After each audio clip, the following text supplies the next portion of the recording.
بسم اللہ الرحمن الرحیم۔ السلام علیکم ورحمۃ اللہ وبرکاتہ۔ معزز ناظرین، تیمی آفیشیل ٹی وی میں آپ سب کا استقبال اور خیر مقدم ہے۔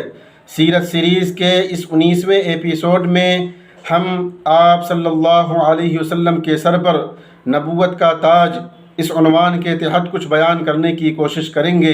آپ صلی اللہ علیہ وسلم نے غار حرا کو اپنا ٹھکانہ بنا لیا تھا۔ آپ ہر وقت اس میں اللہ کی عبادت میں لگے رہتے تھے۔ غار حرا میں آپ کی خلوت نشینی کا یہ تیسرا سال تھا۔ آپ صلی اللہ علیہ وسلم کی عمر مبارک 40 سال کی ہو چکی تھی اور آپ پوری طرح منصب نبوت کو سنبھالنے کے لائق ہو چکے تھے۔ چنانچہ 17 رمضان المبارک سوموار کی رات اللہ تعالیٰ کی طرف سے جبریل امین وحی لے کر آپ صلی اللہ علیہ وسلم کے پاس غار حرا میں تشریف لائے۔ حضرت عائشہ رضی اللہ عنہا سے روایت ہے، آپ فرماتی ہیں کہ وحی کا آغاز سچے اور حسین خوابوں سے ہوا۔ جو بھی خواب آپ دیکھتے وہ صبح صادق کی طرح ظاہر ہو جاتا تھا۔ پھر آپ کے قلب اطہر میں خلوت کی محبت ڈال دی گئی، چنانچہ آپ غار حرا میں خلوت فرمانے لگے۔ وہاں آپ شب و روز اللہ کی عبادت میں لگے رہتے تھے۔ آپ حضرت خدیجہ رضی اللہ عنہا کے پاس تشریف لاتے اور کھانا لے کر پھر وہیں جا کر معتکف ہو جاتے اور اللہ کی عبادت میں لگے رہتے۔ یہ سلسلہ جاری ہی تھا کہ ایک روز حق نمودار ہوا۔ اس وقت آپ غار حرا میں تھے۔ فرشتہ آیا اور اس نے کہا، پڑھیے۔ آپ نے کہا، میں پڑھنے والا نہیں ہوں۔ پھر اس نے مجھے پکڑ کر سینے سے لگایا اور پوری طاقت سے دبایا، پھر مجھے چھوڑ دیا اور کہا، پڑھیے۔ میں نے کہا، میں پڑھنے والا نہیں ہوں۔ اس نے دوبارہ مجھے پکڑا، زور سے دبایا اور کہا، پڑھیے۔ میں نے کہا، میں پڑھنے والا نہیں ہوں۔ اس نے تیسری مرتبہ پھر زور سے پکڑا اور کہا، پڑھیے، اقرأ بسم ربک الذی خلق خلق الانسان من علق اقرأ وربک الاکرم الذی علم بالقلم علم الانسان ما لم يعلم۔ اپنے رب کے نام سے پڑھ جس نے پیدا کیا۔ اس نے انسان کو ایک جمے ہوئے خون سے پیدا کیا۔ پڑھ، اور تیرا رب سب سے زیادہ کرم والا ہے۔ وہ جس نے قلم کے ساتھ سکھایا، اس نے انسان کو وہ سکھایا جو وہ نہیں جانتا تھا۔ آپ ان آیتوں کو لیے ہوئے ہانپتے کانپتے حضرت خدیجہ رضی اللہ عنہا کے پاس آئے اور فرمایا، مجھے کپڑا اڑا دو۔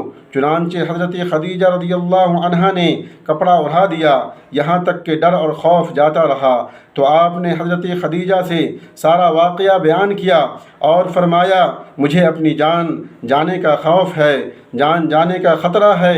حضرت خدیجہ رضی اللہ عنہا نے آپ کو کہا کہ آپ خوش ہو جائیے، اللہ کی قسم، اللہ تعالیٰ آپ کو ہرگز ضائع نہیں کرے گا، آپ کو رسوا نہیں کرے گا، آپ کو برباد نہیں کرے گا۔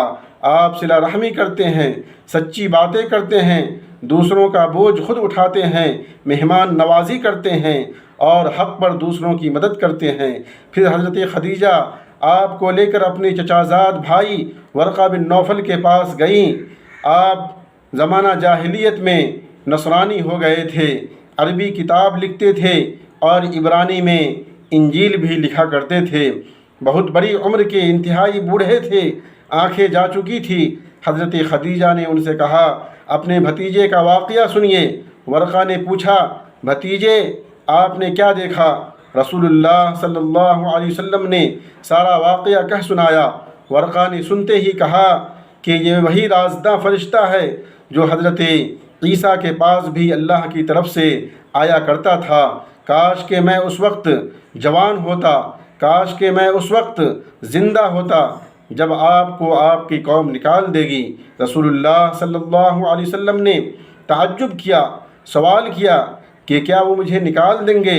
ورقہ نے کہا، ہاں، جتنے بھی لوگ آپ کی طرح نبوت سے سرفراز ہو کر آئے ان سب سے دشمنیاں کی گئیں۔ اگر وہ وقت میری زندگی میں آ گیا تو میں آپ کی پوری طرح مدد کروں گا، لیکن اس واقعے کے بعد ورقہ بہت کم زندہ رہے۔